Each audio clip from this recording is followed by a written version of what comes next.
Welcome to another Beacon demonstration video.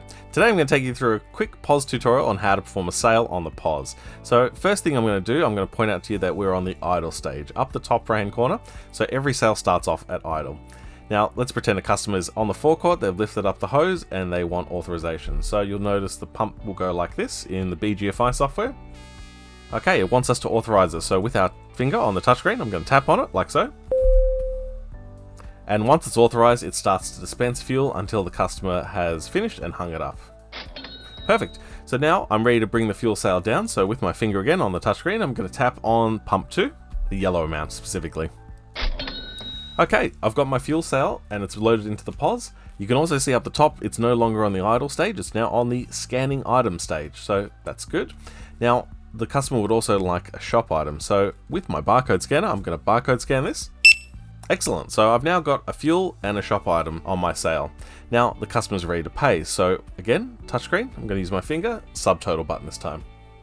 Now you can see we've moved from the scanning item stage to the awaiting tender stage, so that means we're ready to pay for it. So we've got the options of FPOS, and that's if you've got an integrated FPOS solution. You've also got the options of cash instead, so this is like the exact cash amount up the top there, followed by the next ones down are all to do with different coin and note denominations. If the customer gives you something irregular, like for example $34, you can use the numbers up the top there and then press the cash button, and that will give you the exact amount of change that's left over there. You've also got sometimes things like customer accounts defined here, so you've got these examples.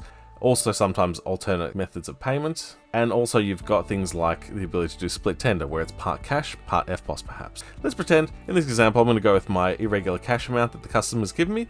I'm going to press cash to complete it, and you can see we've completed the transaction. We're back on the idle stage again, and also up the top that wasn't there before, we've got the change due. So the cash drawer will have also popped open by this point. I can give the customer their change and the sale is completed. That's our really quick POS tutorial on how to perform a sale at Beacon POS. Thanks for watching our video on how to perform a quick sale with this quick POS tutorial. If you have any questions, please feel free to email us at support@beaconsoftware.com.au.